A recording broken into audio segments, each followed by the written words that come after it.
Nice sir. సరే ఇప్పుడు 90స్‌లో ఆ టైంకి హబ్ ఆఫ్ చెన్నై అంటే సినిమాస్‌కి హబ్ చెన్నై చెన్నై చెన్నై కాబట్టి కొంచెం ఇలా ఆ! షిఫ్ట్ అవుతుంది అంతే.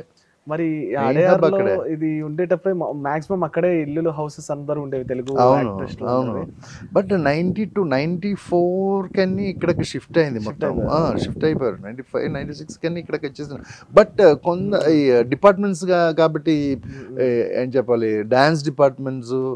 అదన్నీ హ్మ్. అక్కడే నిలబడుతుంది. డాన్స్, ఫైటర్స్ అన్నీ అది అక్కడే ఉంది. అప్పటికి మన ఆర్టిస్టులు ఎవరైనా టచ్‌లో ఉన్నారా? అప్పటికి వాళ్ళు కూడా బడ్డింగ్ ఆర్టిస్ట్, నాకు అప్‌కమింగ్ ఆర్టిస్టులు ఎవరైనా? తెలుగు ఆర్టిస్టులు ఏం కనెక్షన్ నాకు తెలుగు అస్సలు ఆ! కనెక్షనే లేదు నాకు. హ్మ్. హ్మ్.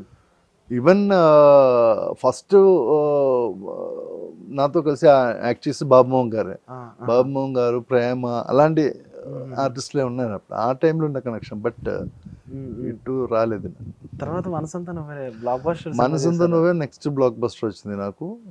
అది కూడా ఎంఎస్ రాజు సేమ్ ప్రొడక్షన్ హ్మ్. కాబట్టి హ్మ్. నాకు హ్మ్. అదే మంచి క్యారెక్టర్ అది. చాలా అందరికి నచ్చిన క్యారెక్టర్. అది కూడా నువ్వు నాకు సో, నచ్చావు క్యారెక్టర్ కూడా. రావడం, సినిమాలు చేయడం, అక్కడ హిట్ అవుతుందో లేదో తెలీదు. మీరు వెళ్ళిపోతున్నారు.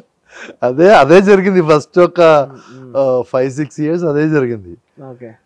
మరి ఏంటి దానికి ఏం ఫార్ములా కనుక్కున్నారా? ఏం చేయాలని సొల్యూషన్ కనుక్కున్నారా? అంటే ఇక్కడ ఆహా! సినిమాలో హిట్ అవుతుంది. మీరు చెప్పిన సినిమాలన్నీ 'మనసంతా నువ్వే', 'నువ్వు నాకు నచ్చావు' అనేది బిగ్గెస్ట్ చూడండి హిట్. మనసుంద దేవి, మనసుంద నువ్వే, నువ్వు నాకు నచ్చావు, అమ్మాయి కోసం, 'సింహరాజు' సింహరాజి, అవును. అదృష్టం, ఆహ్, తర్వాత ఇది చాలా ఉన్నాయి. అవును. అవును. అన్ని హిట్ పిక్చర్.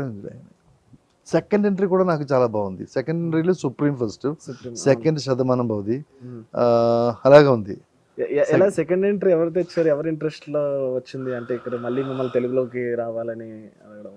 అది ఎలా వచ్చినా మేనేజర్ శ్రీకాంత్ పిలిచారు నాకు. సార్ ఇలాంటి ఒక రోల్ వచ్చింది సార్, మీరు చేస్తారా లేదని. హ్మ్. సార్ నేను చేస్తా అని చెప్పి నేను సుప్రీం ఒక్కరోజే చేశాను నేను యాక్చువల్లీ. హ్మ్. హ్మ్. బట్ త్రూ అవుట్ పిక్చర్లో ఆ ఫీల్ ఉంది. ఆ పిక్చర్లో ఫాదర్ క్యారెక్టర్, ఆ! కొడుకు ఆ! ఫాదర్ ఆ! క్యారెక్టర్ త్రూ అవుట్ ఉంది. అది కూడా హిట్ అయింది. దెన్ తర్వాత నాకు ఇది వచ్చింది Shatamanam 'Shatamanam Bhavati. Bhavati' Shatamanam Bhavati is a big very hit. Good character. ఆ ఇయర్‌లో చాలా పెద్ద సినిమాలు సూపర్ వచ్చినప్పుడు అదే క్యారెక్టర్. బిగ్ అవును. హిట్ అయింది. అవును. Super character. అందులో సీన్స్ కూడా చాలా బాగుంది. హ్మ్. దాంట్లో హ్మ్.